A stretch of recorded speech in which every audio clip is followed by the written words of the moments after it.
हमारा सितंबर महीने का असाइनमेंट आ गया है और हम थोड़ा सा लेट हैं, ठीक है। आज कितनी तारीख है?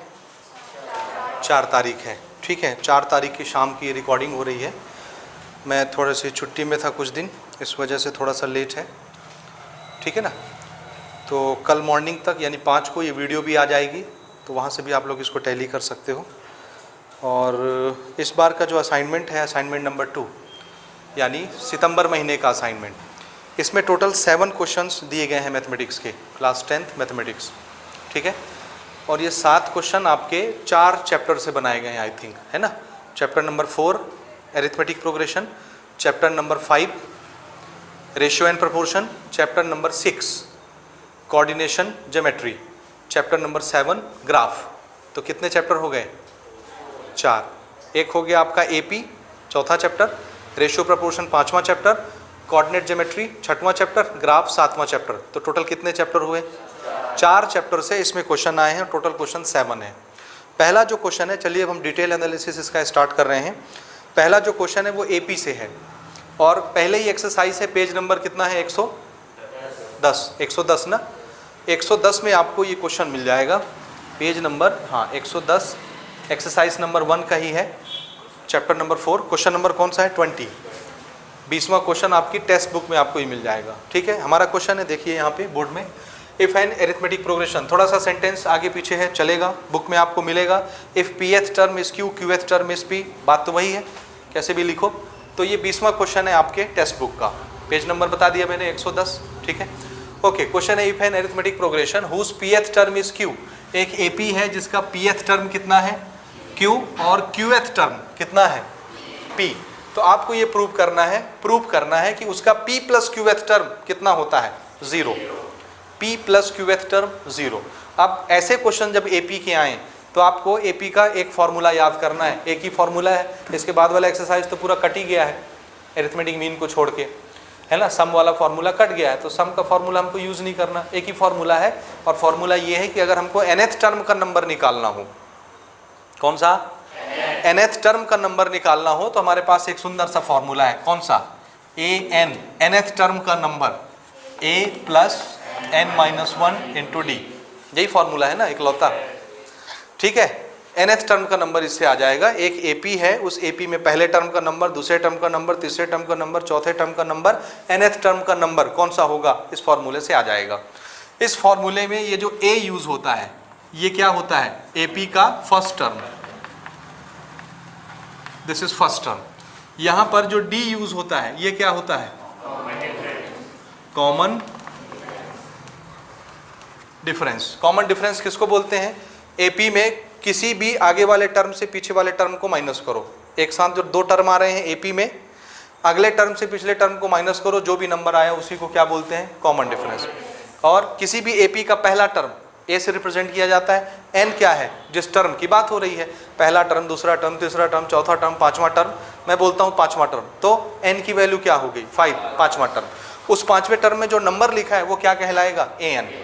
यहाँ तक समझ आया? अब मेरे को क्वेश्चन में दिया है, देखो एक AP है, पहले से क्या डिक्लेयर कर रहा है वो? AP। तो हर जगह कॉमन डिफरेंस आपको नहीं निकालना है, ठीक है। एक AP है, उस AP का pth टर्म कितना है? Q। AP बड़ी लंबी चौड़ी होगी, उसका pth टर्म, पहला टर्म, दूसरा टर्म, तीसरा term, nth term, pth term, कोई नंबर होगा? pth टर्म कितना है? Q। pth टर्म का नंबर बता दिया Q। इसी तरह से आगे बढ़ो, qth टर्म का नंबर कितना बता दिया?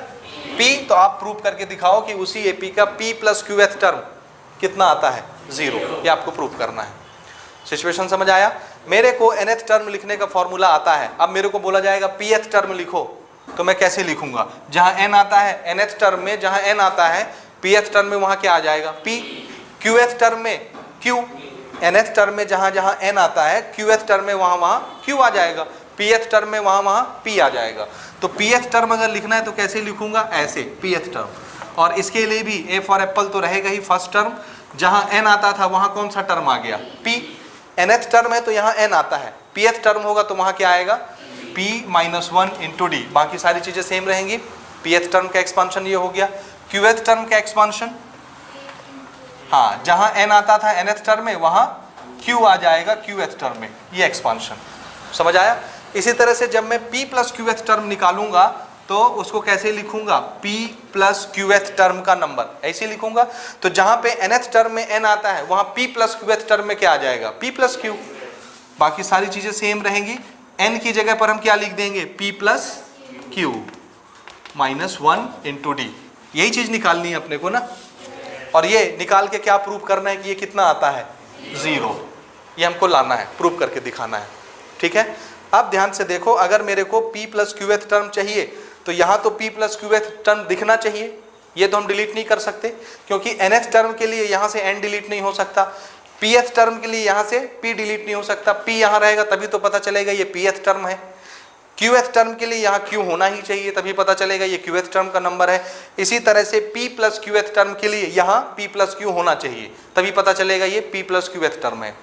तो ये तो मैं हटा नहीं सकता, ये मेरे को निकालना है, इसको मैं चेंज नहीं कर सकता, इसको मैं चेंज नहीं कर सकता। तो घटे क्या, एक ये घट रहा है और एक ये घट रहा है, दो चीजें घट रही हैं। ए क्या है, फर्स्ट टर्म, डी क्या है, दो चीजें अननोन है। अगर ए और डी की वैल्यू मिल जाए तो मैं उसको वहां रखूंगा, ए की जगह ए की वैल्यू, डी की जगह डी की वैल्यू, सॉल्व कर दूंगा और सॉल्व होकर के ये कितना आ जाएगा, 0। तो प्रूव हो जाएगा कि p प्लस क्यूएथ टर्म का नंबर कितना आता है, 0। बात समझ आया। लेकिन इसको 0 लाने के लिए मुझे क्या चीज की कमी हो रही है, a और d की। एक चीज की कमी है कि दो चीज की, दो अननोन क्वांटिटी है। तो दो अननोन क्वांटिटी सॉल्व करने के लिए कितने इक्वेशन लगेंगे, 2। इसलिए दो इक्वेशन बनाने के लिए क्वेश्चन 2 जुगाड़ बताएगा, और उसने 2 जुगाड़ बताया है। पहला जुगाड़ क्या है, pth टर्म का नंबर q है, qth टर्म का नंबर p है। ये 2 सिचुएशन हो गए। इन दोनों सिचुएशन से एक एक इक्वेशन बनेगा, दोनों इक्वेशन में a और d आता होगा। आप दोनों इक्वेशन को लीनियर इक्वेशन इन 2 वेरिएबल मान के सॉल्व करेंगे, a और d की वैल्यू निकालेंगे, निकलेगा। सेकंड चैप्टर में आपने सीखा है लीनियर इक्वेशन इन 2 वेरिएबल में क्रॉस मल्टीप्लिकेशन से कैसे सॉल्व करना, एलिमिनेशन मेथड से कैसे सॉल्व करना, सब्स्टिट्यूशन मेथड से कैसे सॉल्व करना, ग्राफिकल मेथड से कैसे सॉल्व करना। There are lot of methods to solve, सीखा है आपने।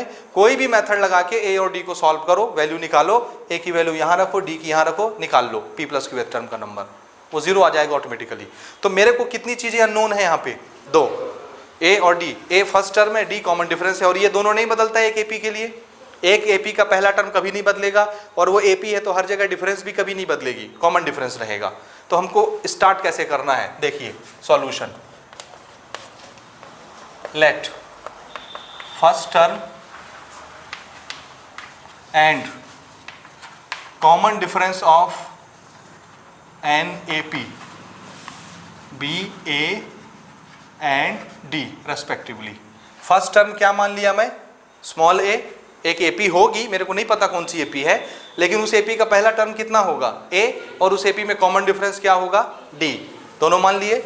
हाँ जी, अब गिवन सिचुएशन पे काम करेंगे। क्या दिया है, pth टर्म का नंबर कितना, q।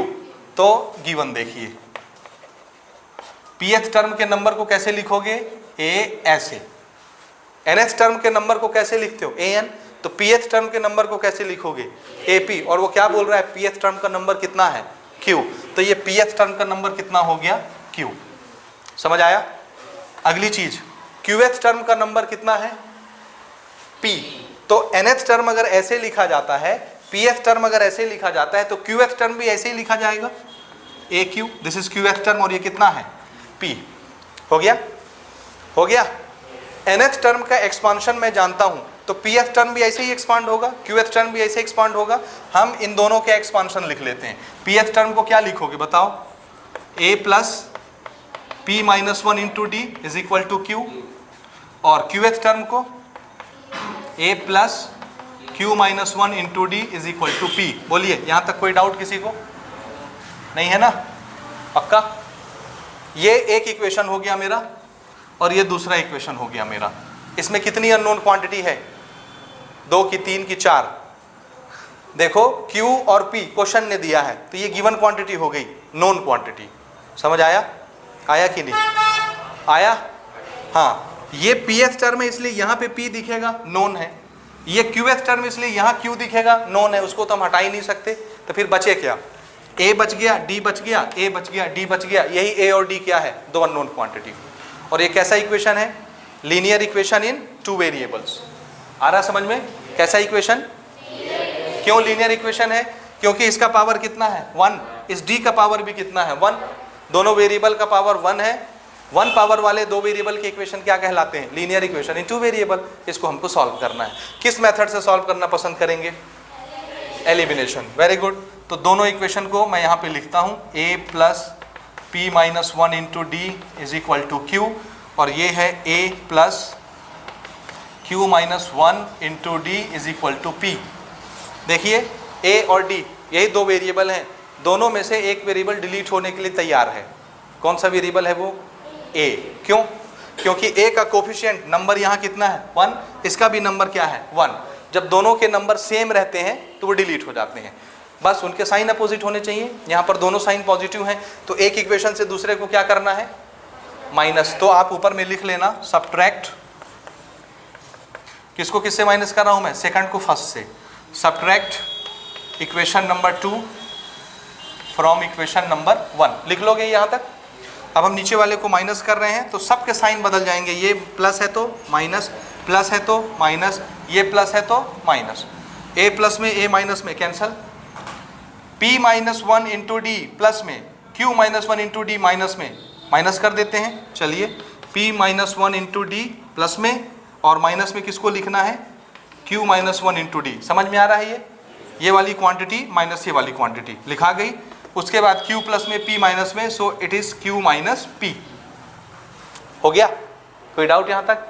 नहीं ना। अब देखो इसमें भी d है, इसमें भी d है, d कॉमन निकाल लेते हैं। ये d कॉमन आया, अंदर क्या बचा? p माइनस 1, ये वाला माइनस, ये वाला ब्रैकेट में ओपन कर रहा हूँ, minus plus minus q, minus minus plus 1, d तो दोनों से बाहर निकाल लिए हैं, इज इक्वल टू में क्या है? q minus p। ठीक है, 1 माइनस में 1 प्लस में कैंसल, दिख रहा है? p माइनस q बचा, तो d multiplied by p minus q is equal to q minus p। d के साथ p माइनस q मल्टीप्लाई में मेरे को d चाहिए। p निकालना है, q निकालना है कि d निकालना है? d, क्योंकि हमारा टारगेट a और d निकालना था, वहाँ a और d ही घट रहे थे। तो d के साथ ये पूरी क्वांटिटी मल्टीप्लाई में है, इस पूरे को उधर भेजूंगा तो डिवाइड में आ जाएगा, मल्टीप्लाई से डिवाइड में। So d is equal to q minus p divided by p minus q। ठीक है, आया समझ या नहीं आया? q माइनस p, ये p माइनस q, यहाँ भी q, यहाँ भी p, यहाँ भी q, यहाँ भी p, लेकिन एक में q पहले p बाद में है, एक में p पहले q बाद में है। यहाँ q प्लस में है, p माइनस में है, यहाँ p माइनस में है, नहीं p प्लस में है, q माइनस में है, अपोजिट साइन है ऊपर नीचे। हम चाहते हैं कि दोनों एक जैसे दिखने लगे तो कैंसिल हो जाएं। क्या तरीका है एक जैसा बनाने का? एक माइनस साइन कॉमन ले लो, कहीं से भी, ऊपर से या नीचे से कहीं से भी ले लो। तो मैं ऊपर से माइनस साइन कॉमन ले रहा हूँ। माइनस साइन जैसे ही कॉमन लूँगा, q किस में हो जाएगा? माइनस में, क्योंकि माइनस माइनस क्या होने वाला है? प्लस, q प्लस में ना है। जैसे ही ये माइनस मल्टीप्लाई होगा q के साथ, q क्या हो जाएगा? प्लस। ठीक, यहाँ से माइनस साइन हमने कॉमन लिया तो p को किस में लिखना पड़ेगा? पॉजिटिव, ताकि ये माइनस अंदर मल्टीप्लाई हो तो p को क्या बना दे? माइनस। देखो ना, प्लस माइनस माइनस, क्योंकि p माइनस में है, और माइनस माइनस प्लस, क्योंकि q प्लस में है। एक माइनस साइन कॉमन निकाले, अंदर सबके साइन चेंज हो गए। नीचे वाला क्या है? p minus q। अब ऊपर नीचे p माइनस q बन गया, ये कैंसिल हो गया। कैंसिल हुआ तो क्या बचा? 1, और सामने क्या है? माइनस, तो ये माइनस 1 हो गया। तो अपने को d की वैल्यू कितनी मिल गई? माइनस 1। यहाँ तक प्रॉब्लम? बोलिए। d आया है, यहाँ रखने के लिए मटेरियल तैयार है, ये घट रहा है, तो a हमको और निकालना है। तो d की वैल्यू चाहे आप इक्वेशन 1 में रखो, चाहे इक्वेशन 2 में रखो, रख के d की वैल्यू निकालो। कहाँ रखें अपन? 1 में पुट करें? ठीक है, put d is equal to minus 1 in equation number 1। देखिए इक्वेशन नंबर 1 है a plus p minus 1 into d is equal to q। d की जगह माइनस 1 रख रहा हूँ मैं। a plus p minus 1, d की जगह क्या रखना है? Minus 1 is equal to q। अब खाली आप इन दोनों नंबर को देखो, इस नंबर का साइन क्या है? प्लस, इस नंबर का साइन क्या है? माइनस। प्लस माइनस जब मल्टीप्लाई होते हैं तो क्या आता है? माइनस। तो इन दोनों का मल्टीप्लिकेशन कैसा हो जाएगा? माइनस। अब 1 से जो नंबर मल्टीप्लाई होता है वही नंबर आता है। बोलिए, 1 से जब ये मल्टीप्लाई होगा तो यही ना आएगा, कोई भी नंबर मल्टीप्लाई होता है वही नंबर बनता है। बस हम इनका साइन क्या कर दिए? Plus minus minus. हो गया, इज इक्वल टू q। हमको a चाहिए तो बाकी सारी चीज उधर भेजिए। ये पूरी चीज इधर माइनस में है, उधर जाएगी तो प्लस में, ब्रैकेट लगे लगे उधर जा रही है। तो a इज इक्वल टू उधर q है, ये पूरी चीज उस तरफ गई तो क्या हो गई प्लस p माइनस 1। सो q प्लस p माइनस 1, ये किसकी वैल्यू आ गई a की। या उसको p प्लस q माइनस 1 भी लिख सकते हो, दोनों तो पॉजिटिव हैं, ऐसे भी लिख सकते हो p प्लस q माइनस 1, ये a की वैल्यू। नहीं समझे? a और q दोनों पॉजिटिव हैं तो किसी को भी पहले लिखो किसी को भी बाद में लिखो, कोई दिक्कत नहीं है। ठीक बात यहाँ तक? बोलिए। अब आपके पास d है, आपके पास a फॉर एप्पल है, a और d दोनों आ गए। अब हम ये निकाल सकते हैं p प्लस क्यू टर्म। शुरू करें? पक्का? चलिए इधर का मैं रब कर रहा हूँ। हाँ, now p plus Q term. हाँ, क्या फॉर्मूला इसका? a plus p plus Q minus 1 into d, यही है ना?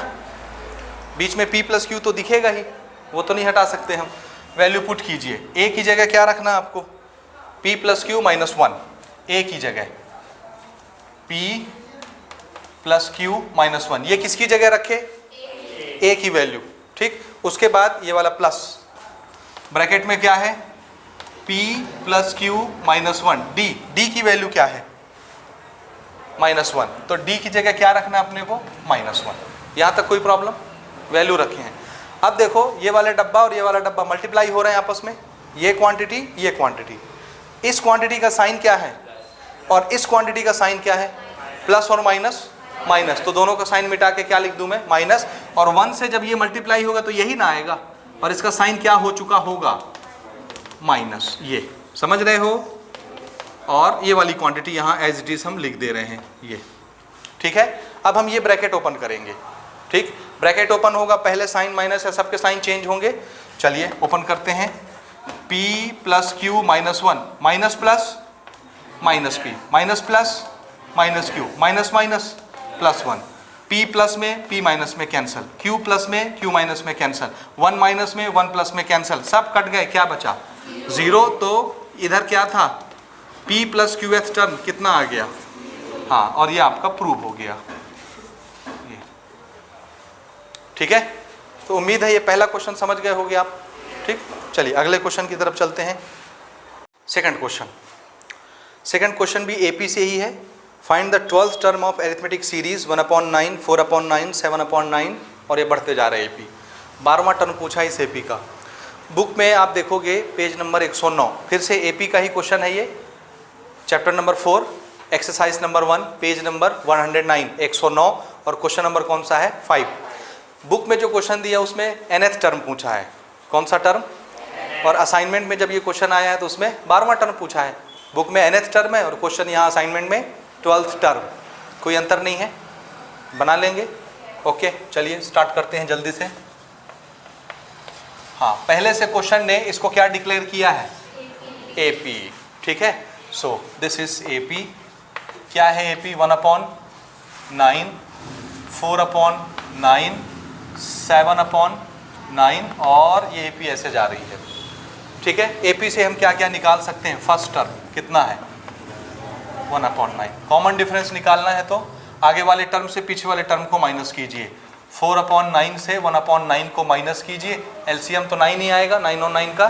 4 - 1 3/9, ये कटेगा, 3 1 जा 3, 3 3 जा 9, तो कॉमन डिफरेंस की वैल्यू कितनी हो गई? 1/3। ए की वैल्यू कितनी हो गई? 1/9, डी की वैल्यू 1/3, और हमसे क्या पूछा है? कौन से टर्म का नंबर बताइए? 12th टर्म, यानी n उसने बता दिया है। कौन सा टर्म? 12वां, और 12वें टर्म का नंबर आपको बताना है। ये 12वें टर्म का नंबर a 12 से रिप्रेजेंट होगा ना। अब देखिए कितनी क्वांटिटी इन्वॉल्व हुई, a, d, n, an, और इन चारों से मिलके कौन सा फॉर्मूला बनता है? एक ही तो फॉर्मूला ही है, an is equal to a plus n minus 1 into d, यही बनता है ना। हाँ, an की वैल्यू हमको निकालनी है, n की वैल्यू 12 रखनी है। a जहाँ जहाँ n आता है वहाँ वहाँ 12 रखिए। a फर्स्ट टर्म है, फर्स्ट टर्म कितना है? 1/9। n कौन सा टर्म? 12, तो यहाँ रख दीजिए 12 - 1। d कितना है? 1/3। ठीक है जी, समझ गए यहाँ तक? चलिए 1/9 ओके है, 12 में से 1 गया, 11 मल्टीप्लाइड बाय 1/3, तो अगले स्टेप में दिस इज 1/9 प्लस 11/3 हो जाएगा।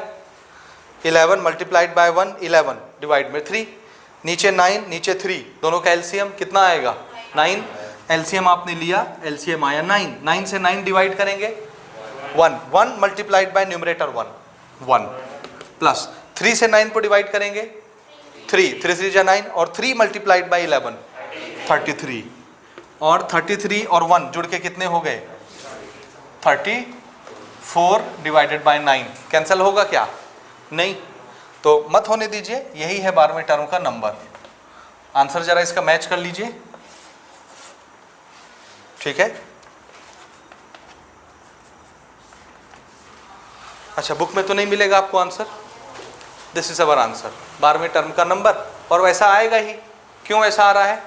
देखो 1/9, 4/9, 7/9, 1 4 7, 3 3 बढ़ता जा रहा है, फिर क्या आएगा 10/9, फिर क्या आएगा 13/9, फिर क्या आएगा 16/9, फिर क्या आएगा 19/9, 3 3 बढ़ता जा रहा है ना।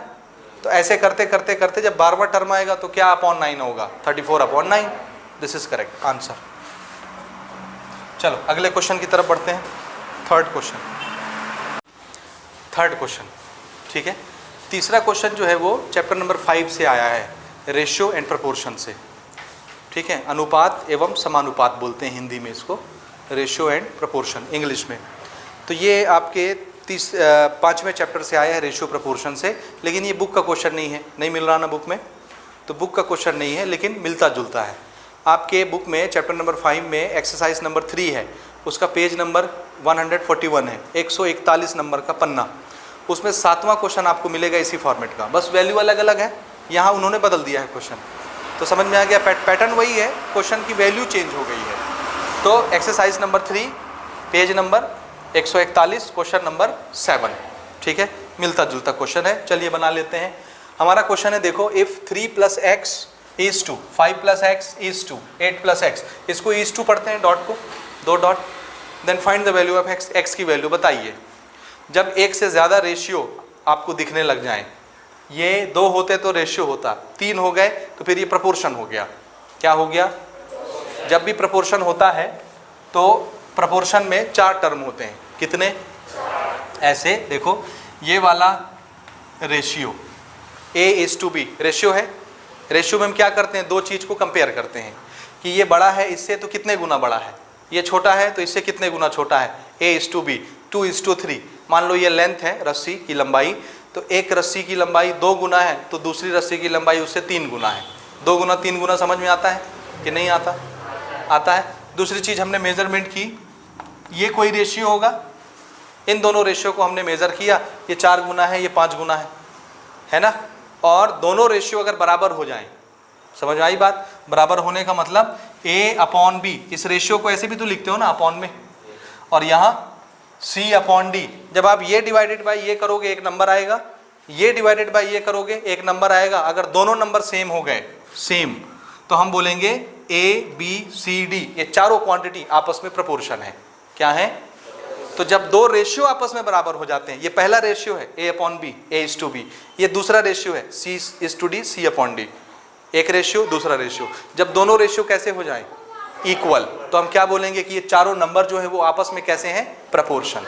और डबल इक्वल को दिखाने के लिए ये 4 डॉट लगा देते हैं, this is the sign of proportionality. कौन सा साइन कहलाता है ये प्रोपोर्शनैलिटी का साइन कहलाता है। समझ आया?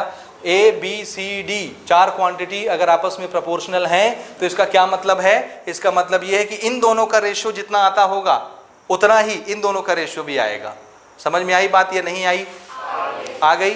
जैसे फॉर एग्जांपल इसको मैं बोल देता हूँ, ये 1 है, ये 3 है, कितना? ये 1 है और ये 3, और दूसरा रेशियो है, suppose this is 3 and this is 9, ये 1:3 है, ये 3:9 है, तो इसको क्या लिखोगे? 1/3, ये वैल्यू है, इसको क्या लिखोगे? 3/9। कटने के बाद ये भी क्या देगा? तो ये भी 1/3, ये भी 1/3, दोनों रेशियो कैसे हो गए?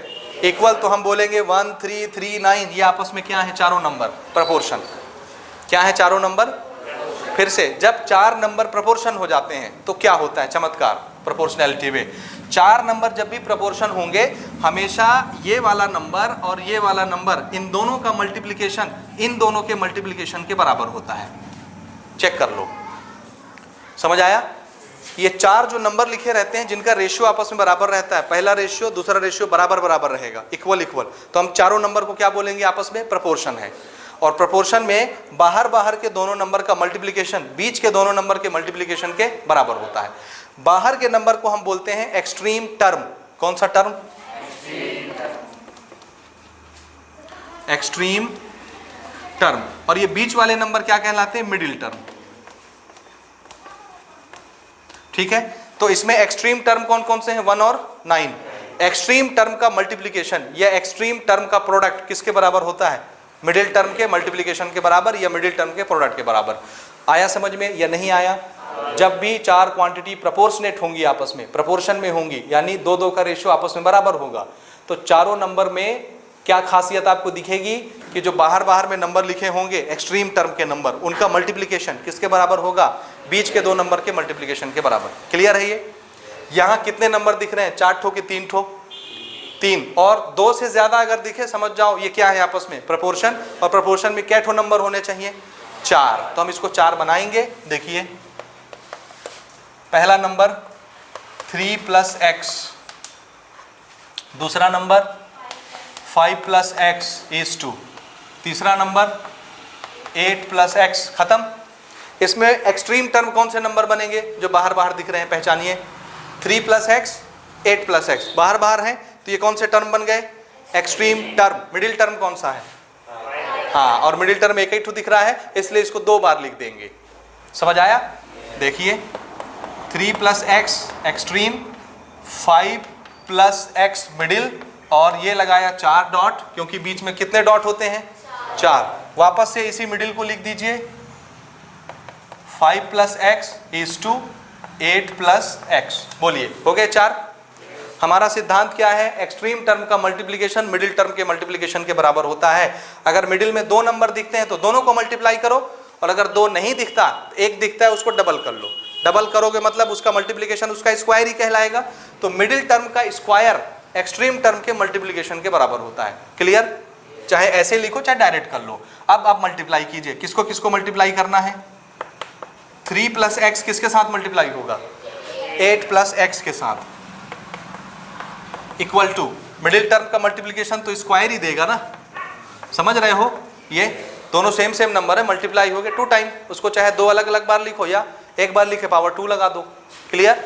चलिए इन दोनों को मल्टीप्लाई कीजिए। 3 8 जा 3 × x, x × 8 और x × x, x² हो गया।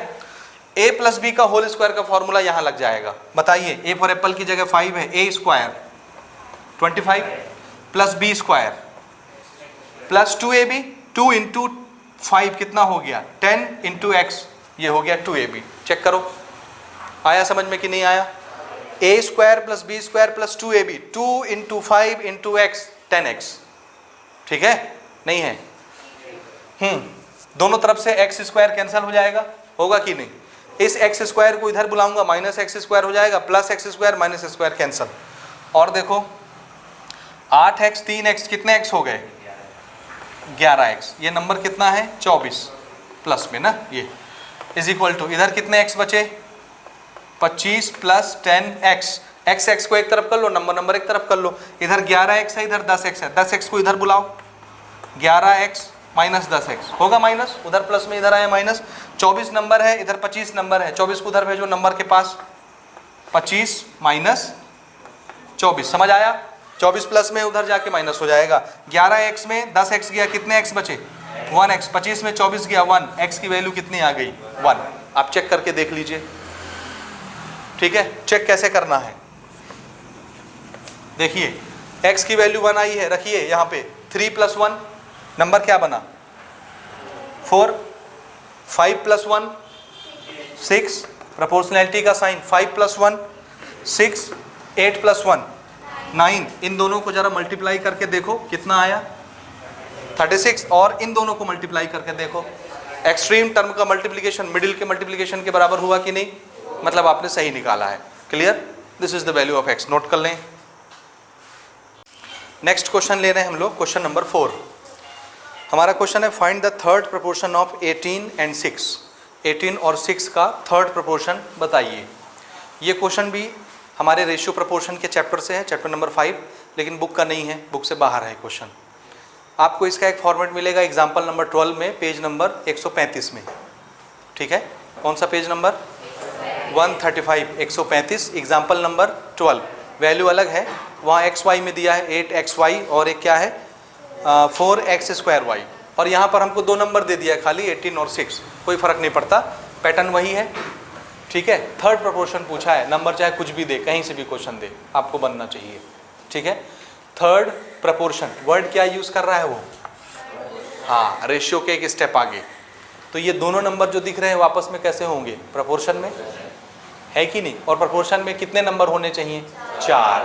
समझ आ गया ना। देखिए, हाँ, हमको थर्ड प्रोपोर्शन निकालना है 18 और 6 का। मान लेते हैं हमको नहीं पता थर्ड प्रोपोर्शन कौन सा होगा, ये पहला प्रोपोर्शन है, ये दूसरा, तीसरा इसके बाद ही आएगा, चौथा प्रोपोर्शन उसके बाद आता है। 4 नंबर होते हैं ना ऐसे, अभी जो मैं आपको बता रहा था इसके पहले के क्वेश्चन में, ABCD, ये रेशियो अगर बराबर हो गए तो हम क्या बोलेंगे, चारों क्या हैं, प्रोपोर्शन में। इनका नाम first proportion, second proportion, third proportion, fourth proportion. तो अपने को अभी कौन सा निकालना है, ये वाला थर्ड प्रोपोर्शन वाला नंबर पूछा है। और दिया क्या है, शुरू के 2 प्रोपोर्शन दे दिए हैं, समझ आया, शुरू के 2 नंबर यानी 2 proportion, first proportion, second proportion. पूछ क्या रहा है, थर्ड, तो हमको तो नहीं पता ये कौन सा नंबर आएगा। मान लेते हैं थर्ड प्रोपोर्शन क्या होगा, x। नोट कीजिए, लेट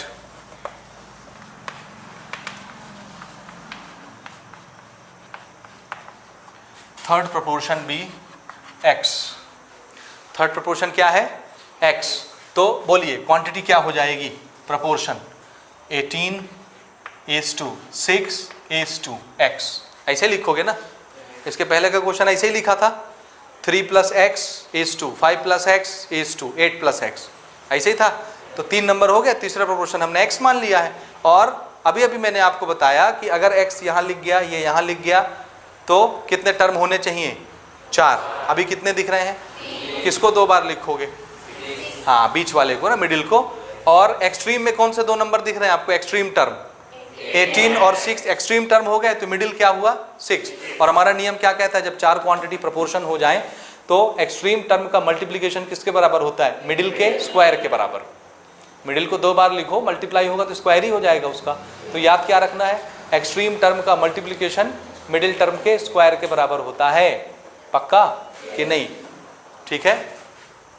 देखिए, since all quantities are in proportion, लिखने का तरीका ये है, all quantity are in proportion, therefore product of extreme term is equal to, किसके बराबर होगा, प्रोडक्ट ऑफ मिडिल टर्म के बराबर, या स्क्वायर ऑफ मिडिल टर्म के बराबर, कुछ भी लिख सकते हो, स्क्वायर या प्रोडक्ट ऑफ मिडिल टर्म। समझ रहे हो, नहीं समझे।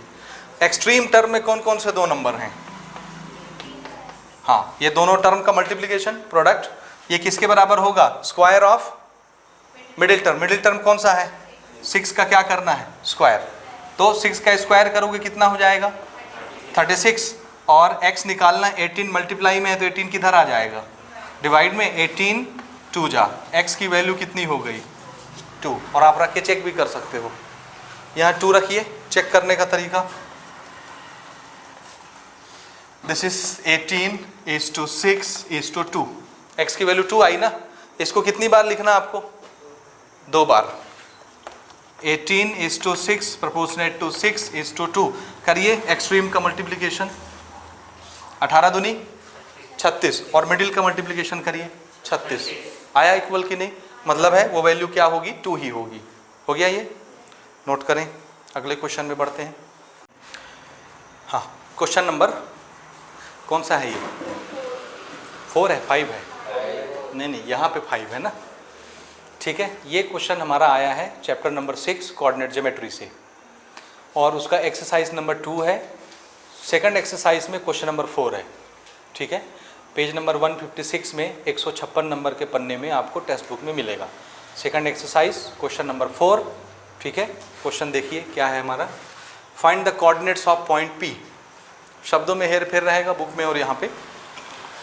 P एक पॉइंट है, उसका क्या बताना है, क्या बताना है, coordinates. What is the meaning of coordinates? Address. क्या होता है मतलब? एड्रेस बताना है। किसी भी नंबर का एड्रेस अपन किससे बताते हैं? आंसर है एक्स और वाई कोऑर्डिनेट से। एक्स एक्सिस की वैल्यू या एक्स की तरफ डिस्टेंस कितना, वाई की तरफ कितना डिस्टेंस, ये कहलाता है एक्स कोऑर्डिनेट और वाई कोऑर्डिनेट। समझ गए? तो एक पॉइंट P है, उस पॉइंट P का आपको कोऑर्डिनेट्स बताना है, यानी एक्स और वाई की वैल्यू बतानी है। ऐसे लिखते हैं ना, ये एक्स होता है, ये वाई होता है ब्रैकेट में। समझ आया कि नहीं आया? तो किसका बताना है, कौन से पॉइंट का? P पॉइंट का। यदि देखिए if PA is equal to PB, P एक पॉइंट है, A एक पॉइंट है, B एक पॉइंट है, तो P और A, PA ये क्या है? एक लाइन, P से A तक का डिस्टेंस। समझ आया? P एक पॉइंट है, A एक पॉइंट है, PA लिख दिए तो ये लाइन बन गई PA। आ रहा समझ? तो PA एक लाइन है जो किसको रिप्रेजेंट करती है? पॉइंट P और पॉइंट A के बीच के डिस्टेंस को। तो PA एक डिस्टेंस है और बीच में क्या लगा है? इक्वल। PB दूसरा डिस्टेंस है और ये दोनों डिस्टेंस के बीच क्या लगा है? इसका मतलब है दोनों डिस्टेंस कैसे हैं? इक्वल। P पॉइंट से A वाला पॉइंट जितनी दूरी पर है उतनी ही दूरी पर P पॉइंट से B वाला पॉइंट है। मीनिंग समझ आया कि नहीं आया? आपको उस पॉइंट का एड्रेस बताना है, यानी पॉइंट P का, जिसका A से डिस्टेंस, जिसका B से डिस्टेंस कैसा है? बराबर। समझ गए? And the coordinates of A and B, A और B जो दोनों पॉइंट हैं उसका एड्रेस आपको बता दिया गया है। A कहाँ पर है? 2,0 पर। ये x की वैल्यू है, ये y की वैल्यू है। x एक्सिस में 2 कदम चलेंगे, y में नहीं चलना है। y कब चलते हैं? जब ऊपर नीचे आप जाते, ऊपर जाओगे तो y चेंज होगा, नीचे जाओगे तो y चेंज होगा। ना ऊपर गए ना नीचे गए, x पर ही रहे तो y कितना? 0। तो ये x पर ही आपको मिल जाएगा पॉइंट। -2,4। x की तरफ कितना चलना है? नेगेटिव x इधर होता है -2, और y की तरफ कितना चलना है? पॉजिटिव y ऊपर की तरफ होता है 4। आपको ये पॉइंट मिल जाएगा B वाला। ये A का एड्रेस, ये B का एड्रेस मिल गया। And point P lies on y axis. Point P खुद कहाँ है? y एक्सिस पर है। तो उस पॉइंट का एड्रेस बताइए, कोऑर्डिनेट। समझ गए? अब मैं इसको थोड़ा सा चित्रकला करता हूँ, ध्यान से देखिए। ये हमारा कोऑर्डिनेट सिस्टम है। कौन सा सिस्टम? आप सब जानते हो ये कौन सी एक्सिस होती है? और ये वाला नेगेटिव x, y ऊपर की तरफ पॉजिटिव। ठीक है? हाँ। और y नीचे की तरफ नेगेटिव। ये ओरिजिन होता है, सारे मेजरमेंट यहीं पे खड़े होकर किए जाते हैं। इसको बोलते हैं कोऑर्डिनेट सिस्टम। क्या? ठीक है। अब देखो ना, ये दोनों पॉइंट हम खोजते हैं A और B, जिसका एड्रेस ये दिया हुआ है। A का एड्रेस कितना है? देखो गिवन। A एड्रेस क्या है? 2,0। B एड्रेस क्या है? -2,4। ये x होता है, ये y होता है। चलो जी, x की तरफ 2 कदम चलते हैं, +2, तो ये 1 हो गया, ये 2 हो गया। समझ में आ रहा है? y की तरफ कितना चलना है? 0। तो अगर y की तरफ चल ही नहीं रहे तो हम कहाँ खड़े रहेंगे? ये x = 2 वाली लाइन ऐसे रहती ग्राफ में, और जब मैं यहाँ से ऊपर उठूंगा तो y जिंदा होगा, नीचे जाऊंगा तो y जिंदा होगा, यहाँ से हिलूंगा ही नहीं तो y 0 रहेगा। इसका मतलब है ओरिजिन से x की तरफ 2, ये डिस्टेंस हुआ। y कब बनेगा? जब ऊपर नीचे जाओगे, यहीं रहोगे तो 0। तो यही पॉइंट मिल गया ना? नहीं समझे? ये कौन सा पॉइंट है? A, जिसका एड्रेस क्या हो गया? 2,0। बोलो कोई प्रॉब्लम यहाँ तक? A वाला पॉइंट ये हो गया। समझ गए? एक पॉइंट ये है। दूसरा पॉइंट हमको B खोजना है। B कहाँ है? x की तरफ -2। -x किधर होता है?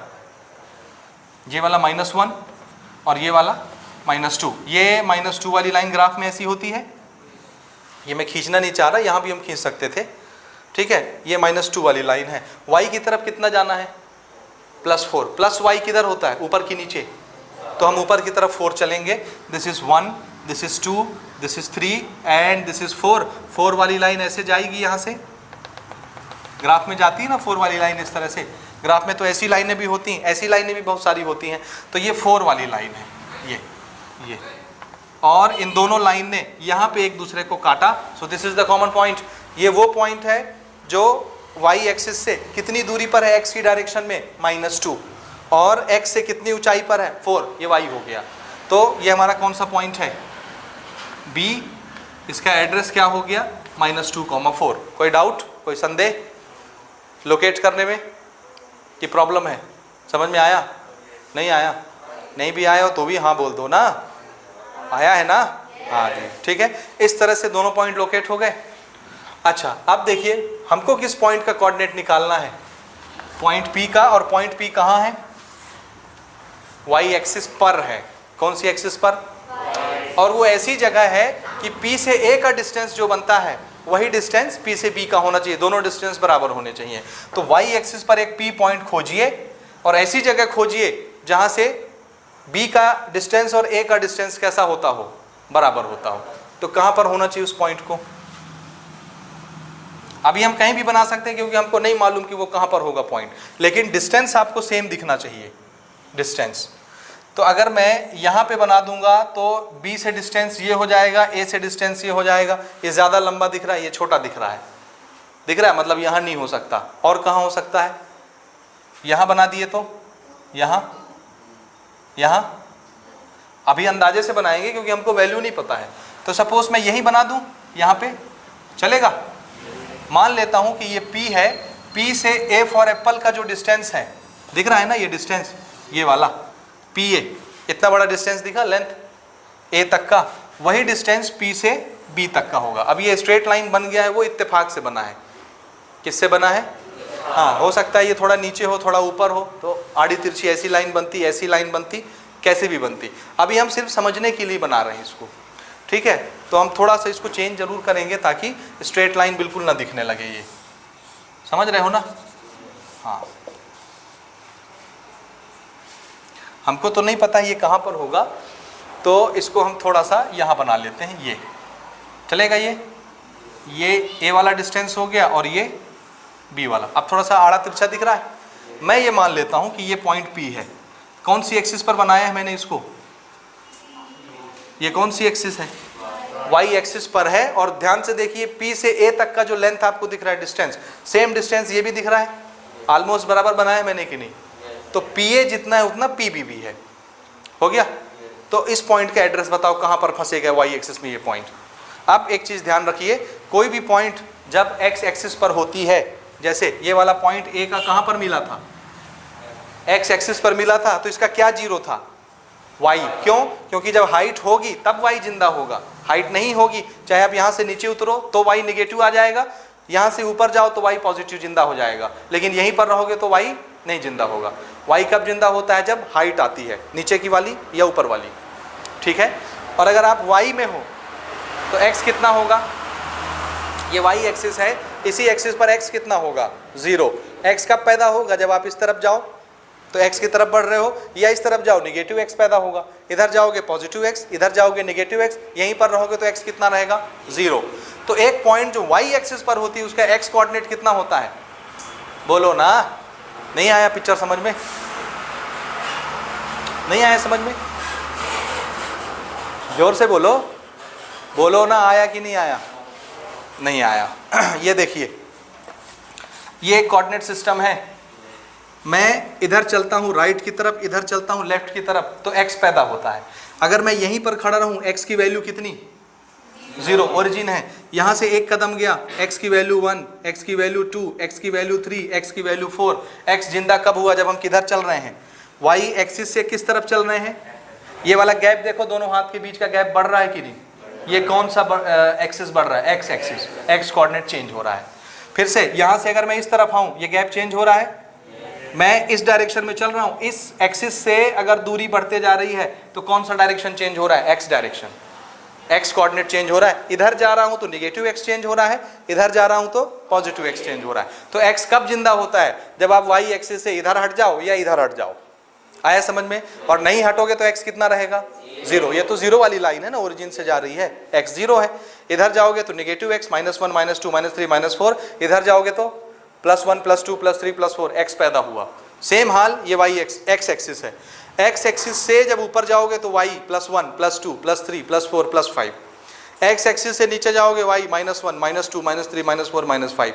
तो जब हाइट चेंज होती है तो y बदलता है, इधर भी हाइट चेंज हो रही है तो y बदलता है, हाइट चेंज ही नहीं हुई तो y कितना 0। तो x एक्सिस पर अगर कोई पॉइंट है तो उसका y कितना 0।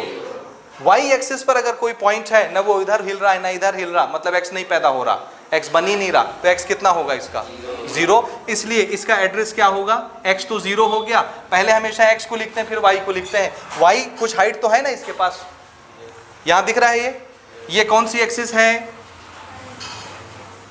कौन सी एक्सिस, x एक्सिस से इस पॉइंट के पास कुछ हाइट है कि नहीं, कि ये x पर ही है, नहीं है ना, ये इतनी ऊंचाई पर दिख रहा है ना, मतलब हाइट तो है, यानी ये वाली y की वैल्यू कुछ ना कुछ होगी, मान लेते हैं कितना होगा y, वही आपको निकालना है। तो एक कोऑर्डिनेट तो पता चल गया y एक्सिस पर है, तो x कितना हो गया 0, सिर्फ क्या खोज के लाना है y कोऑर्डिनेट कि इसकी ऊंचाई कितनी होगी ओरिजिन से। आ गया समझ कि नहीं आया, तो सिर्फ y की वैल्यू चाहिए, डब्बे में यहाँ पुट कर देंगे, बन जाएगा p का एड्रेस 0, y की जो भी वैल्यू आएगी। क्लियर हुआ कि नहीं। अब इसको कैसे निकालना है इसका तरीका देखिए। यहां पर हमको सिचुएशन क्या दिया है, P से A का डिस्टेंस, P से B का डिस्टेंस दोनों कैसे हैं इक्वल। हम यहीं से स्टार्ट करेंगे, यहां पे हम लिख लेते हैं let coordinate of P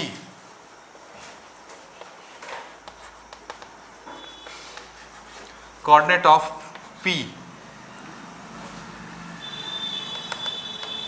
will be, कितना हो जाएगा 0, y। वो समझ में आ रहा है, P का कोऑर्डिनेट कितना माना है मैंने 0, y। क्यों माना है समझ गए, 0 क्यों हो गया, क्योंकि ये पॉइंट कहाँ पे फंस रहा है y एक्सिस पर, इसलिए x 0, x एक्सिस पर फंसता है तो y 0 हो जाता, समझ गए।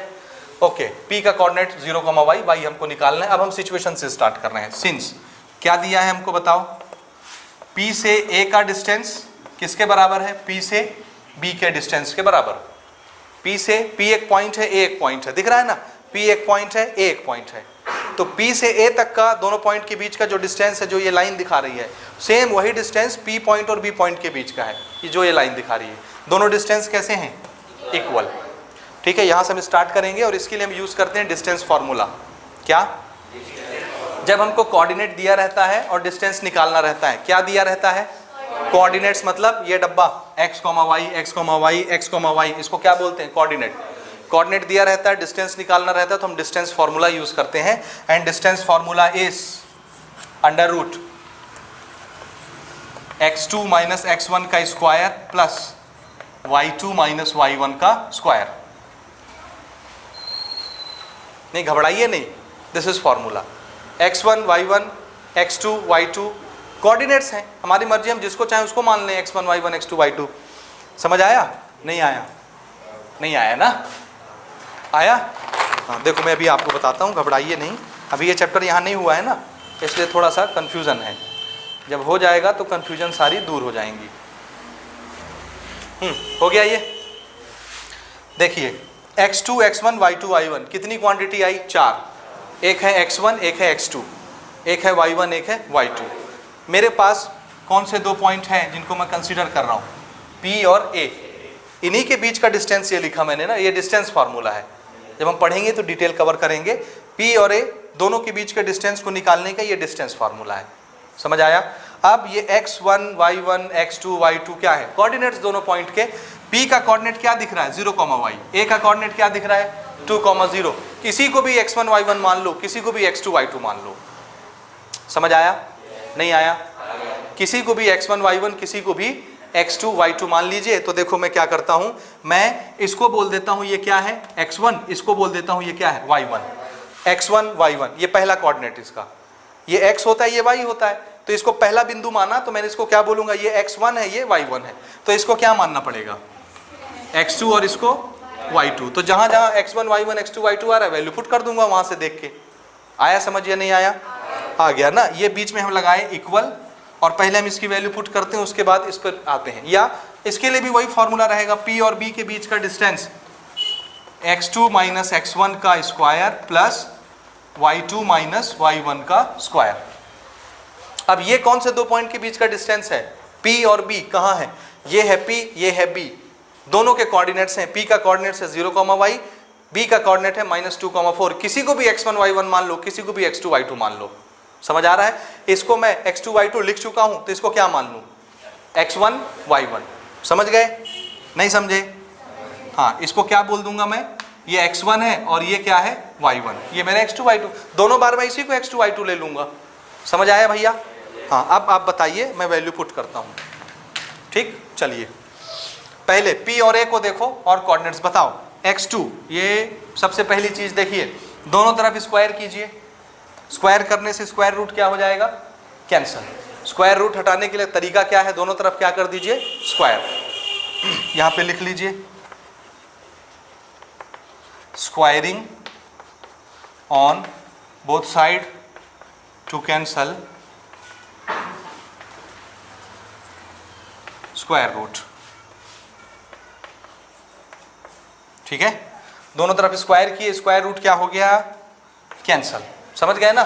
सिर्फ वैल्यू क्या बची? अब डायरेक्ट हम पुट कर रहे हैं ना भाई, याद रखना स्क्वायर रूट खत्म हो गया स्क्वायर करने से। ठीक, x2 की वैल्यू, P और A को देखो, P point A point, x2 की वैल्यू बताओ, किसको x2 माने हो? 0 माइनस x1 की वैल्यू बताइए, x1 2, और इसका क्या चढ़ाना है? स्क्वायर। फिर ये प्लस y2 की वैल्यू बताओ, y माइनस y1 की वैल्यू 0, और क्या चढ़ाना है? स्क्वायर, बीच में इक्वल। अब ये P और B आ गया। P और B के लिए डिस्टेंस देखिए, P और B देखना, x2 बताओ 0 माइनस x1 बताओ -2। समझ रहे हो? ये ऐसे साइन के साथ, और इन दोनों का क्या चढ़ाना है? स्क्वायर, प्लस y2 बताओ, y माइनस y1 4, और इसका स्क्वायर। स्क्वायर रूट तो दोनों तरफ से वैसे ही कैंसिल हो गया स्क्वायरिंग के बाद। समझ आया? 0 -2 कितना हुआ? -2, और -2 का स्क्वायर कितना हो जाएगा? माइनस का स्क्वायर प्लस 2 का स्क्वायर 4 + 4। समझे कि नहीं समझे? y माइनस 0 y, और y का स्क्वायर y स्क्वायर इक्वल 0। देखो माइनस माइनस प्लस, तो ये सिर्फ +2 है, 0 + 2 2 ही होता है। 2 का स्क्वायर 4, y माइनस 4 का होल स्क्वायर। अब हमको इसमें क्या लगाना पड़ेगा? a माइनस b का होल स्क्वायर। तो बताइए, a स्क्वायर, b स्क्वायर, 4 का स्क्वायर 16। समझ आया? माइनस 2ab, 2 × y × 4 कितना हो गया? 2 × y × 4, 2 4 जा 8 × y कितना? 8y। कोई प्रॉब्लम 2ab लगाने में?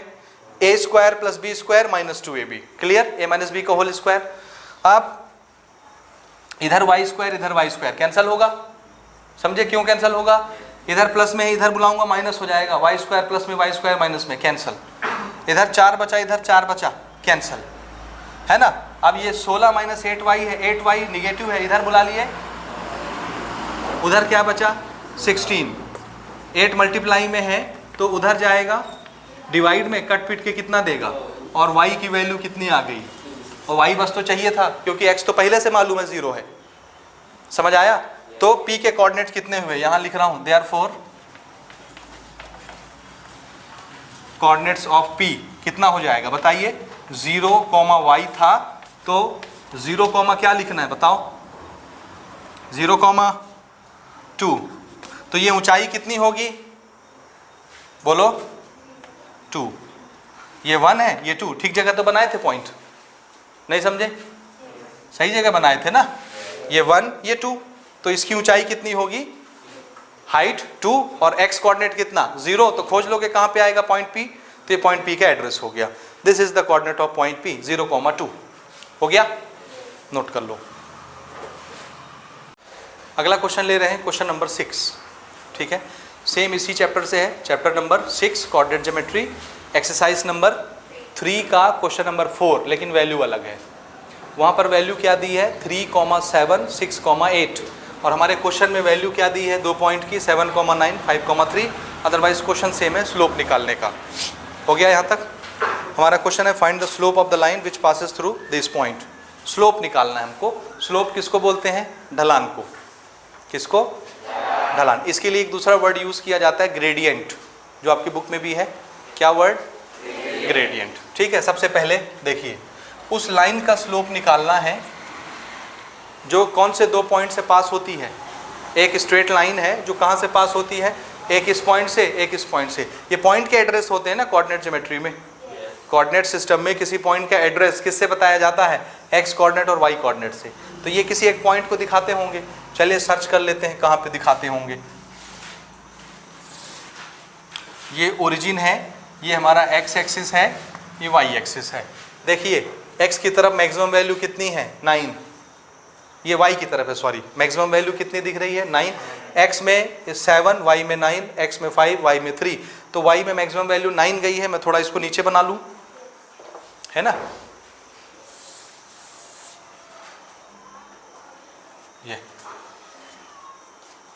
ये लो, दिस इज एक्स, ये ओरिजिन हो गया। ठीक है, इधर ध्यान दो, हो गया ये। ठीक, देखिए प्लॉट करते हैं इसको। एक्स की तरफ कितना चलना है, 7। This is 1 2 3 4 5 6 7। ये 7 वाली लाइन ऐसी कुछ जाएगी, इसके पैरेलल रहती है ग्राफ में। ये लाइन ऐसे इमेजिन हो रहा है ना। वाई की तरफ कितना चलना है, 9। दिस इज 1 2 3 4 5 6 7 8 9 9 वाली लाइन ऐसे होती है। दोनों जहाँ पर मिलेंगे वो कॉमन पॉइंट मिला।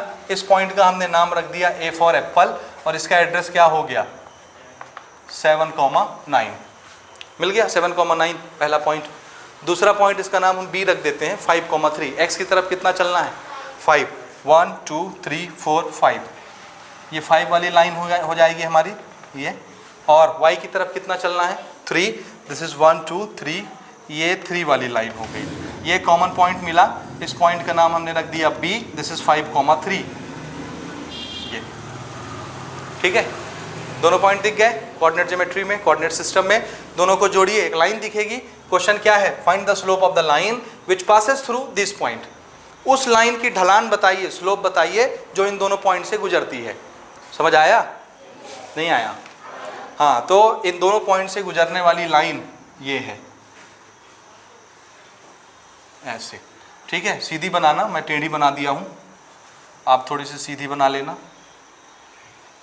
ऐसे गुजर रही है, सपोज कर लो। ठीक है, ठीक बनाया हूं, ये गड़बड़ हो गया फिर।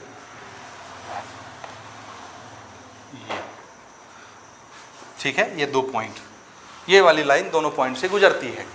ठीक है, तो इस लाइन का क्या बताना है हमको, स्लोप। स्लोप यानी ढलान। ये ढलान, ये ढलान ज़्यादा है, ये ढलान कैसी है, कम, ये ढलान और कम, ये ढलान ख़त्म। फिसलन पट्टी में कभी नहीं खेले हो आप लोग, फिसले नहीं हो, तो वही तो है ढलान, उसको स्लोप बोलते हैं। मैथमेटिक्स में या फिजिक्स में स्लोप किससे निकाला जाता है, आंसर है टेंजेंट थीटा से। किससे, tan theta perpendicular upon base. Trigonometry पढ़े हैं आप थोड़ा बहुत कि नहीं पढ़े हैं? ठीक, चलिए इसका स्लोप हमको निकालना है। तो सबसे पहले गिवन दोनों पॉइंट्स, एक को हमने मान लिया A और एक को हमने B मान लिया। उनके एड्रेस हमने ग्राफ में प्लॉट कर दिए, A और B दोनों पॉइंट। दोनों पॉइंट से एक लाइन गुजर रही है, उसका स्लोप हमको निकालना है। समझ आया? ठीक, दोनों में से किसी को भी हम x1 y1 x2 y2 मान लेते हैं। समझ रहे हो कि नहीं? इसको मैं मान लेता हूँ, ये मेरा x1 है, ये y1 है, और इसको क्या मान लूँ, x2 y2। आ रहा समझ में? किसी को भी x1 y1, किसी को भी x2 y2 आप मान सकते हो। इसको यहाँ लिखने की आवश्यकता भी नहीं है, ग्राफ में भी दिखा दोगे तो समझ में आता है। ठीक है, देखिए इसको क्या मान लूँ मैं, x1, इसको y1 और इसको x2 y2। स्लोप निकालने का डायरेक्ट फॉर्मूला है हमारे पास। देखिए स्लोप ऑफ लाइन, स्लोप को रिप्रेजेंट करते हैं स्मॉल m से। किससे? और जब कोऑर्डिनेट दिया रहता है तो ये निकालने का तरीका है y2 minus y1 divided by x2 minus x1। This is the formula for slope, direct formula.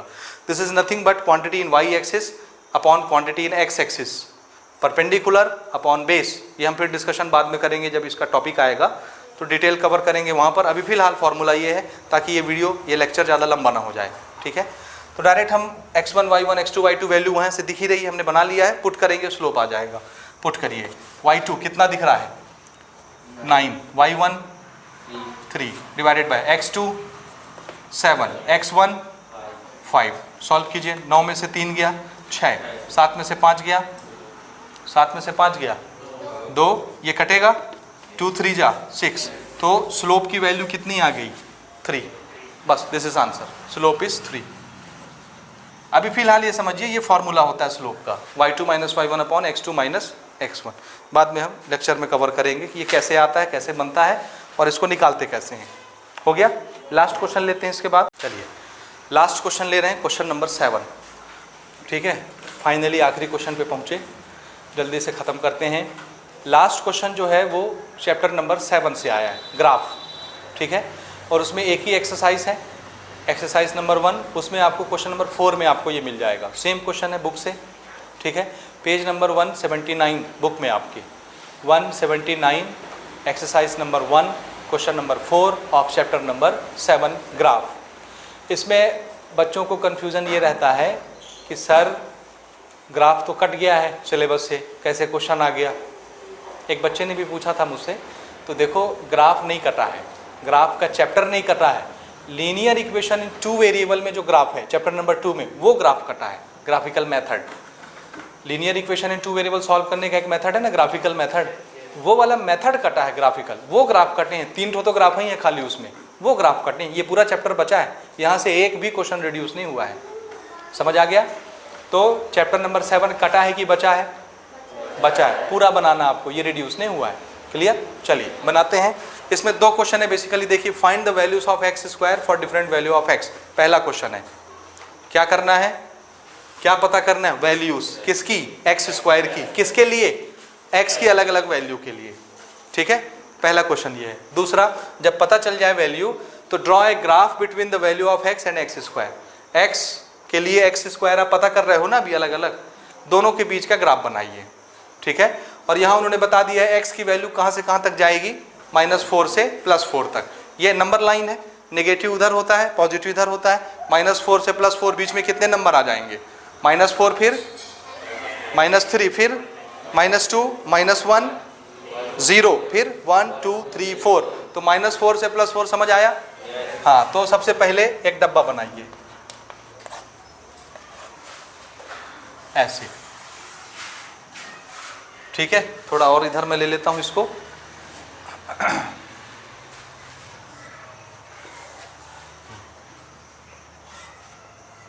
ये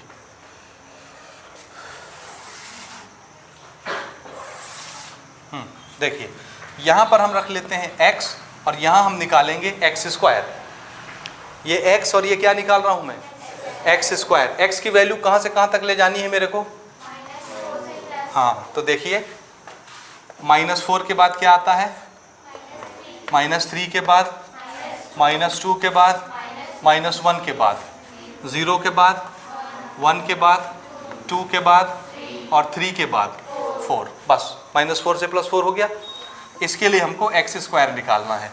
बताइए, जब x की वैल्यू -4 है तो एक्स स्क्वायर कितना हो जाएगा? इसका स्क्वायर, माइनस का भी स्क्वायर, 4 का भी स्क्वायर, माइनस का स्क्वायर प्लस 4 का स्क्वायर 16। ठीक है, so this is +16।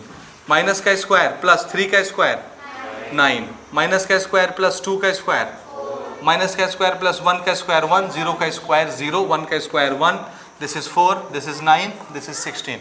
X square मिल गया। ये पहला क्वेश्चन सॉल्व हो गया। Find the values of x square for different values of x. एक्स की अलग अलग वैल्यू के लिए एक्स स्क्वायर निकालो। निकाल लिए, पहला क्वेश्चन सॉल्व। जब निकल जाए तो क्या करना है? Draw a graph between the value of x and x square. X और एक्स स्क्वायर के बीच ग्राफ बनाइए। समझ आया क्वेश्चन कि नहीं आया? आ गया ना। तो हम ग्राफ यहाँ पे बना रहे हैं। कहाँ बनाए जी? ये तो यहाँ बन गया डब्बा। चलो, इतनी जगह पे बन जाएगा शायद हमारा ग्राफ। बने नहीं बने? बने, ये ना। और ये हम ले लेते हैं ऐसे। ठीक, ये ओरिजिन है हमारा। ये इधर पॉजिटिव x और इधर नेगेटिव x, इधर पॉजिटिव y। y तो पॉजिटिव ही लेना है ये। ठीक है, देखिए x कहाँ तक गया है, ये x की वैल्यू है, इसको मैं x एक्सिस में रखूँगा। कहाँ तक गया, -4 से +4 बना लेते हैं। दिस इज 1 2 3 4, समझ आ रहा है? यहीं तक गया है ना, नेगेटिव वाला भी -4 तक गया है। This is -1 -2 -3 -4, clear? उधर +4 इधर -4, 4 4 हो गया। y की वैल्यू एक्स स्क्वायर को कहाँ पुट करोगे, x को x एक्सिस में डाल दिए तो x स्क्वायर को कहाँ डालना पड़ेगा, y में। तो ये y में हम क्या चीज़ प्लॉट करेंगे, एक्स स्क्वायर। आया समझ में? ये वाली क्वांटिटी किस में समा गई, x में, इसको कहाँ समाना है, y में। तो एक्स स्क्वायर y से रिप्रेजेंट होगा हाइट से, और मैक्सिमम हाइट कहाँ तक गई है देखिए, और बीच बीच में क्या है, 0 के बाद 1 4 9 16। तो आप इसको कैसे चलाना पसंद करोगे, 2 2 का लेके चलाएं, 3 3 का लेके चलाएं, 1 1 का लेके चलाएं। 1 लेके चलाओगे तो 16 लाइन खींचनी पड़ेगी, 2 लोगे तो 8 लाइन में काम हो जाएगा, नहीं समझे? 2 2 लोगे तो 2 को 1 मानोगे तो 8 में आपका 16 हो जाएगा। क्या समझे कैसे बनाना है? 1 1 ले लें। ग्राफ का पेपर लंबा रहता है, नीचे से बनाओगे तो 16 लाइन आराम से खींच जाएगी, आराम से।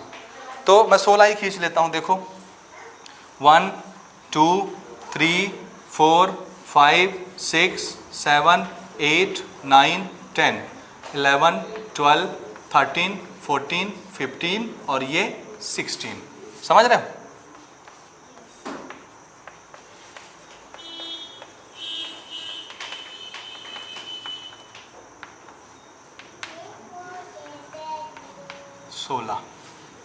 हो गया, बन गया ये? कोई डाउट यहाँ तक? आप सीधा बनाना, मेरा टेढ़ा बेढ़ा हो गया हो तो बुरा नहीं मानना, ठीक है? हाँ, और एक मुद्दे की बात तो मैं बताना भूल गया भाई, जब इसको बनाओगे ना तो ग्राफ पेपर में बनाना है, सादे पेपर में नहीं। अभी फ़िलहाल नहीं रखे हो कोई बात नहीं, अभी आप बना लो, लेकिन जब आप इसको जमा करोगे स्कूल में तो कौन से पेपर में बना के जमा करना है आपको? इसको ग्राफ पेपर में बना के जमा करना है। याद रहेगा कि नहीं रहेगा? पक्का? ये हमारा +x है, इधर हमको चलना है 1 2 3 4, ठीक है? चलिए दूसरी चीज़ देखिए, यहाँ पर ये x है, ये y है। किस दो क्वांटिटी के बीच में हम ग्राफ बना रहे हैं? ये प्रोपोर्शनल x और y, यही है ना, x और y, x और y, यही दो क्वांटिटी के बीच में अपन ग्राफ बना रहे हैं। अब ग्राफ कैसा बनेगा, उसका शेप कैसा होगा, इसके लिए एक छोटा सा मूल मंत्र आपको याद रखना है। जब दोनों क्वांटिटी जिसके बीच में हमको ग्राफ बनाना है, दोनों का पावर 1 1 होता है, क्या 1 1, तो ग्राफ स्ट्रेट लाइन बनता है।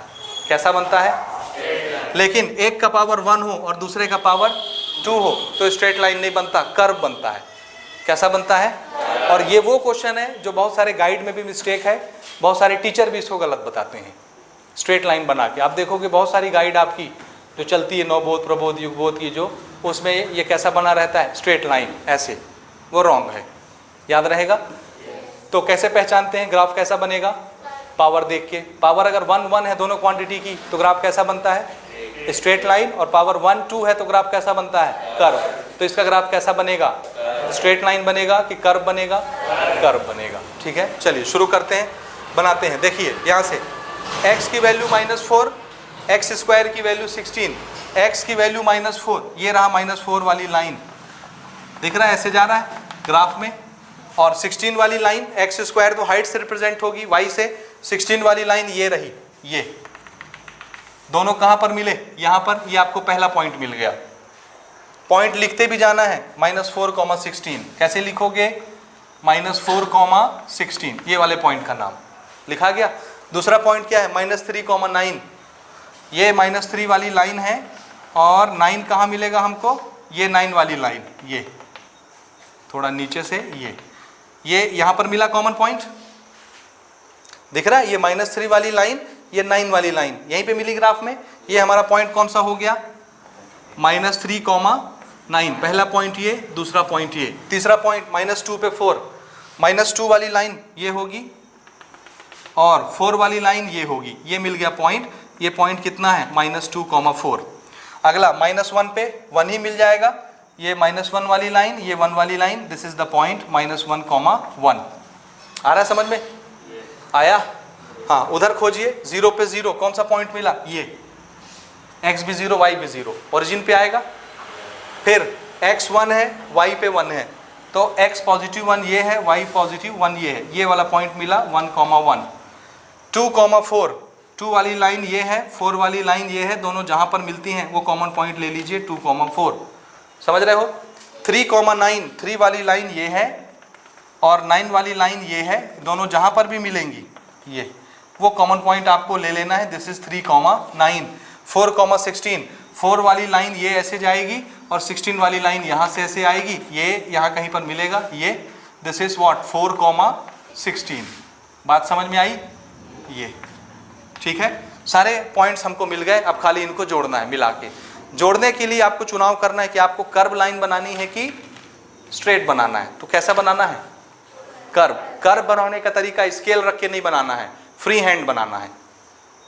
ठीक है, स्केल रख के आप 2 पॉइंट जोड़ सकते हो, लेकिन अगली पॉइंट जब जोड़ोगे तो वो स्मूथली ऐसी दिखनी चाहिए, एक लाइन में दूसरी लाइन ऐसी टेढ़ी मेढ़ी जुड़ी है नहीं दिखनी चाहिए। समझ आया? तो आप इन दोनों को स्केल से ज्वाइन कर सकते हो, ऐसे ये जुड़ गया। लेकिन जब इन दोनों को जोड़ोगे तो ये फ्रीली आपको ऐसे दिखाना है, ये यहाँ ऐसे इनको ऐसे मिला दोगे तो मर्ज हो जाएगा। ये ऐसा नहीं लगेगा कि आपने स्केल से बनाया है।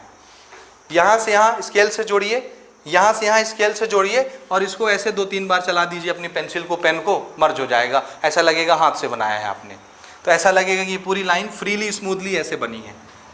ठीक है, उसके बाद इन दोनों को जोड़ना है तो ये ऐसे इस तरह से जुड़ेगा।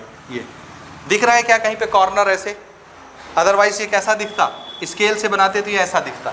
ये कॉर्नर इज नॉट अलाउड, याद रहेगा। जैसे इधर मेरे को जोड़ना है, इन दोनों लाइन को मैंने ऐसे जोड़ा स्केल से, ऐसे जुड़ेगा सीधे स्केल से, और जब इन दोनों को मैं जोड़ूंगा तो ऐसे जोड़ूंगा। देखो ये कॉर्नर दिख गया, बैंड दिख रहा है कि नहीं? हाँ, ये वाली लाइन हमको यहाँ तक दिखती है, उसके बाद ये ऐसे मुड़ जाता है। ये ऐसे बैंड दिख रहा है, दोनों ऐसे मिले हुए, ये बैंड नहीं दिखना चाहिए, ऐसे 2 लाइन बैंड होके नहीं दिखनी चाहिए। तो आपको क्या करना है, यहाँ पे ऐसे चला देंगे तो लगेगा कि ऊपर से नीचे ही खींच के लाए हैं पूरा लाइन। आया समझ? नहीं आया? इस पॉइंट के बाद 0 पर जाना है तो आप इसको 0 पर ऐसे ले जाइए। ये नोक नहीं बननी चाहिए नीचे जाके ऐसे, समझ आ रहा है? ये नोक अलाउ नहीं है, क्योंकि ग्राफ कैसा बनना है? Smooth curve. ठीक, मिला दीजिए जैसे भी बनता है आपसे, कॉर्नर नहीं दिखाना है बस कहीं पर। ये ऐसे आया और ये ऐसे मिल गया, दिख रहा है जी? कहीं नोक दिख रही है क्या? नहीं दिख रही ना, ये आपका कर्व हो गया। इस तरह से इसका डिज़ाइन बनेगा। हो गया? तो ये आपका ग्राफ का क्वेश्चन भी खत्म हो गया। हमने 7 क्वेश्चन बना लिए। उम्मीद है सारे क्वेश्चन समझ में आ गए होंगे आपको। ठीक है, चलिए नोट कर लीजिए ये।